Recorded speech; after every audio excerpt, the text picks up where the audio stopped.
Well, good morning, Tom, and thank you for having me. A good portion does. I believe it's around about a third or more. But Switzerland is a major refining hub for bullion, without doubt. So is South Africa. Should there be a tariff on gold? I mean, it's not like a washing machine or, a silicon chip or that.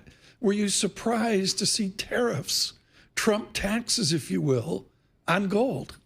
Yes, I was. And if you remember, and I was on your program at the time, we got a big movement in exchange for physicals, that's EFPs, earlier in the year, which necessitated the move of millions of ounces, ultimately 20 million ounces of gold from London and elsewhere into COMEX depositories in the US for fear that gold would be put under tariff.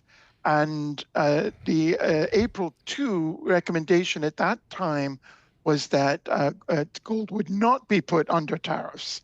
And the EFP went back down. Gold began to migrate from the US back to London, back to elsewhere.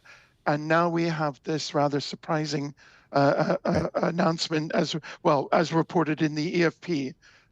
So the big difference between now and April, I would say, is that the COMEX depository already have a great deal of gold. Yeah. James, I know, Tom wants to talk about gold. It's up 29% year to date. I get it, but come on. I mean, platinum's up 50% year to date. And let's talk about the years-long supply crunch in platinum. Yeah, banks scrambling for those dwindling stocks in London. Talk to us about platinum because, I mean, this chart looks unbelievable to me. Yes, and we published some work sort of towards the end of July on this.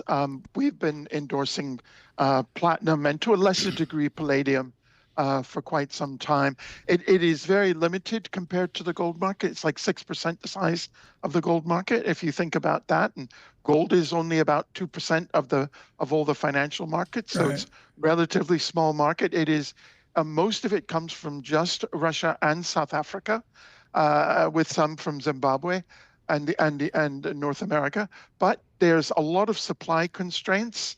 Obviously, the sanctions are curbing what the Russians are able to produce, but the South Africans face a number of challenges, which they've been very good at meeting. And it's only recently that the prices have gone to levels that make it really profitable. So we're not going to see any increase in platinum output just because the price jumped. James Steele, as Damien brilliantly brings up platinum, should platinum from wherever, South Africa, or copper from Freeport-McMoRan, Indonesia, should those metals, the James Steele metals, should they all be tariffed like gold?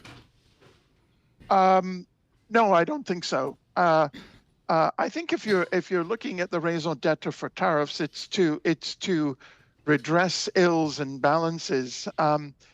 If the U.S. is not a major producer of platinum or palladium, hardly produces any. Most countries do not.